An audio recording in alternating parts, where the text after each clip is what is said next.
শ্বশুরবাড়ির মানুষের মন পাওয়া আর ফুটো বালতিতে পানি ঢালা একই কথা। অবহেলিত হতে হবে যদি তুমি অতিরিক্ত ভালোবাসা প্রকাশ করো।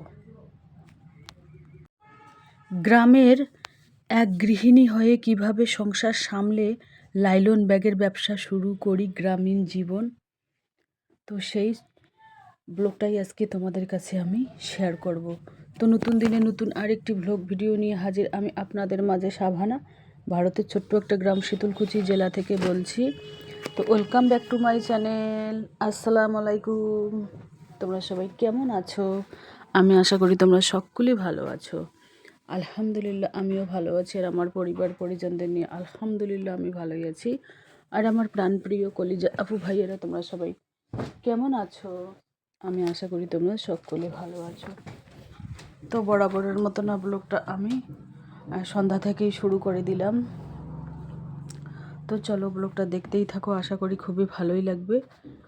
গ্রামের এক গৃহিণী হয়ে কিভাবে সংসার সামলে লাইলন ব্যাগের ব্যবসা শুরু করি গ্রামীণ জীবন, তো সেই বিষয় নিয়ে কিছু আলোচনা করব। অল্প পুঁজিতে কিভাবে লাইলন ব্যাগের ব্যবসা করি। দেখুন, যে কোনো ব্যবসা করো না কেন, প্রথমত তোমার মনটা দিতে হবে, বুদ্ধি খাটাতে হবে। অল্প পুঁজিতেও কিন্তু যে কোনো ব্যবসা শুরু করা যায়। তুমি যদি বড়লোকই দেখাও, ভাব দেখাও যে আমাকে 5 লাখ লাগবে, 10 লাখ লাগবে, তবে আমি ব্যবসাটা শুরু করতে পারবো, সেটা করলে কিন্তু হবে না। আর টাকা পাই টু হিসাব করতে হবে। হিসাব না করলে কোনো কিছুই হবে না। বুদ্ধিটা খাটাতে হবে, 1 নম্বর ধৈর্য ধরতে হবে। আর তুমি যে কোনোই ব্যবসা করো না কেন, কোনো দিন সেই ব্যবসা মানে 200 টাকাও বিক্রি হবে, কোনো দিন 500 বিক্রি হবে, কোনো দিন 2000ও বিক্রি হবে। তা তুমি যদি মনে করো যে 100 টাকা বিক্রি হলো আমি ব্যবসা ছেড়েই দিই, তাহলে তোমার দ্বারাই কোনো ব্যবসাই হবে না সাকসেস। এটাই মনে করবেন। ব্যবসা, যে কোনো ব্যবসাও ছোট বড় না। টাকা তুমি যেভাবে হোক ইনকাম করতে পারো, কিন্তু হালালভাবে তোমাকে ইনকাম করতে হবে, হারামভাবে না। তো এই যে দেখুন, এখন আমার সেলাই মেশিনটা না খুব স্লো চলে। যদি বেশি স্পিডে সেলাই করি তাহলে কিন্তু সুতো বারবার আর কি খুলে যায়। আর যদি ধীরে ধীরে করি, ধীরে ধীরে করলে কিন্তু খুব, মনে করো স্পিডে করলে যেখানে 2টো ব্যাগ তৈরি হয় তাড়াতাড়ি, আর খুব ধীরে করলে কিন্তু মানে কি বলবো, আর টাইমটা বেশি লাগে। কিছু করার নেই। এই সেলাই মেশিনটা ঠিক করাতে কত যে আমার হ্যাপা হয়েছিল, বাপরে বাপ, কত ঝগড়াঝাটি হয়েছিল দোকানদারের সাথে। 2200 টাকা নিয়েছিল। আগের দিনে বলেছিল যে 700-800 টাকাতে হবে, তারপরে ঠিক করে দিল 2200 টাকা। তারপরে বাড়িতে নিয়ে আসলাম, ঠিক হইলো না। ফির ওখানে গিয়ে সেলাই করলাম, ঠিক হয়, বাড়িতে এসে আবার নষ্ট হয়। এরকম পরিস্থিতি, এমন পরিস্থিতি করে দিল, বাধ্য হয়ে ঝগড়া শুরু করেছি। তারপরে সেলাই মেশিন ঠিক করে দিয়েছে, এখনও এরকমই আছে। তো যাই হোক, তোমরাও চাইলে আমার মতো করে বাড়িতে ব্যবসা করতে পারো। সংসার সামলে ছেলে মেয়ে হাজব্যান্ড সবার মন জুগিয়ে চলতে গেলে বাড়িতে বসেই তুমি সেলাই করেই টাকা ইনকাম করতে পারো।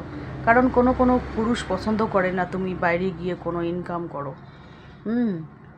আর আরেকটা কথা কি, স্বামী স্ত্রী দুজনের মধ্যে যদি বিশ্বাস থাকে না, তাহলে বাইরে গিয়েও কিন্তু ইনকাম করা যায়। যদি বিশ্বাস না থাকে তাহলে ঘরের ভিতরেও কিন্তু সেই বিশ্বাসটা থাকবে না। এটাই হচ্ছে মেন কথা।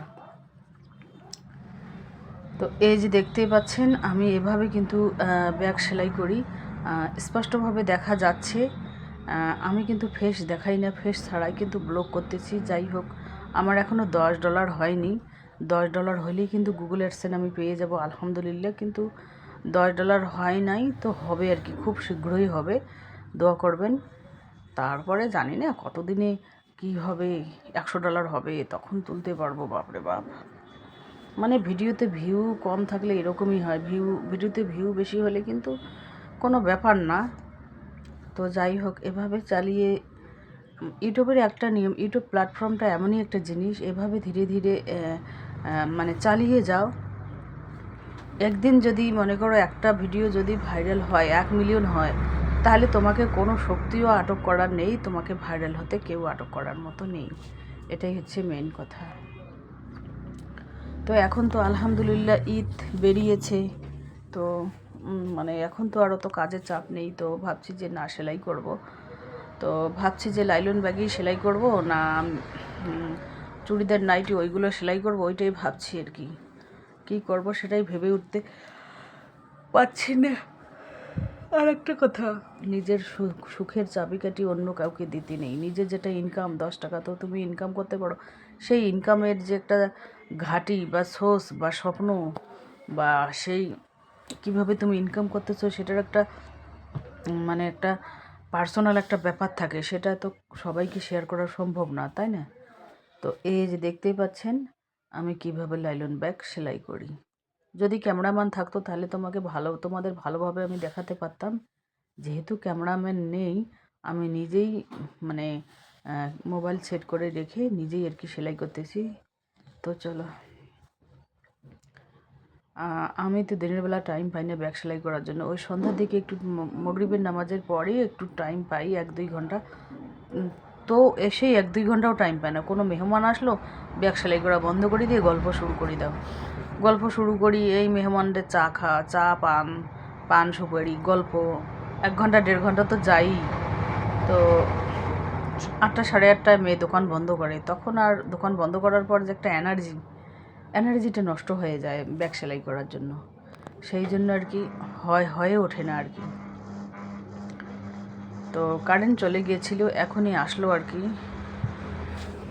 যাই হোক, আমি এভাবেই আর কি মানে কোনো দিন 2 ডজন, কোনো দিন 1, কোনো দিন 6 পিস, এভাবে আমি সেলাই করার চেষ্টা করি আর কি। মানে যেদিন যেরকম আর কি শরীর যেদিন যেরকমভাবে কাজ করে সেদিন সেরকমভাবে আর কি করি। তো যাই হোক, এই যে ইয়েলো কালারের যে রান্নাটা দেখতে পাচ্ছেন, এটা আমার বোন দিয়েছে, ঈদের গিফট দিয়েছে আমাকে। আমি আমার বোনকে গিফট দিয়েছি, একটা বিশেষ কিছু দিতে পারিনি, একটা নাইটি দিয়েছি আর অল্প কিছু সেমাই নিয়ে গেছি। বেশি বিশেষ কিছু দিতে পারিনি, কারণ আমার বোনের মেয়েকেও দিতে পারিনি। কারণ আমার বোনের মেয়েকে যদি একটা ড্রেস দেওয়া যায় 1-1.5 হাজারের নিচে বাঁচা যাবে না, ছোটো বাচ্চার ড্রেসের দাম বেশি, সেই জন্য দেওয়া হয়নি। এবার দিয়েছি খালি আমার শ্বশুরমশাইকে, আমার আব্বা মাকে দেওয়া হয়নি। তো যাই হোক, এই যে দেখতেই পাচ্ছেন এভাবে আমি ব্যাগগুলো সেলাই করে নিচ্ছি। তোমরাও চাইলে ঘরে বসে ইনকাম করতে পারো, সেলাই করে ইনকাম করতে পারো, হাঁস মুরগি কবুতর পালিয়ে টিউশন পড়িয়ে বিনা ইনভেস্টে তোমরাও চাইলে ইনকাম করতে পারো। তো চলো, আজকের ব্লগ এ পর্যন্তই। ততক্ষণ তোমরা সবাই সুস্থ থাকো, সাবধানে থাকো, টাটা, আল্লাহ হাফেজ। আর এই যে দেখুন আমার সামনে যে একটা পর্দা, ওই পর্দাটা কিন্তু দিয়েই রাখি আমরা। আজকে রান্না হবে কি, সকালের কিছু ব্লগ এখানে অ্যাড করব। আলহামদুলিল্লাহ রহমতের বৃষ্টি শুরু হয়ে গেছে। এই যে দেখতে পাচ্ছেন বারান্দায় আমার পানি ঢেউ খেলাচ্ছে। এখন পানি এরকমই বৃষ্টি হলে এরকমই পাবেন। এখন থালা দিয়ে সেই পানিগুলোকে ছেঁকে ফেলতে হবে। মানে জানি না চৈত্র মাসে এবার বৃষ্টি হচ্ছে, এবার বৃষ্টিটা আগাম হচ্ছে আর কি। বৃষ্টিটা এত তাড়াতাড়ি হয়নি, এবার আগাম হচ্ছে। তো যাই হোক, যারা শাকসবজি ফেলেছে তাদের খুবই উপকার হবে আর কি। রাস্তাঘাটে ধুলোবালি পড়েছে, সেইগুলোও আর কি একটু হবে, শান্ত হবে।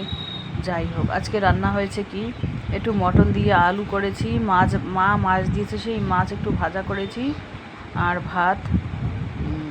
আর এই যে দেখুন গোলা রুটি এখানে। তো গোলা রুটি দিয়ে কিন্তু সেই সবজিটা সেই লাগবে খেতে, হেভি টেস্ট লাগবে আর কি।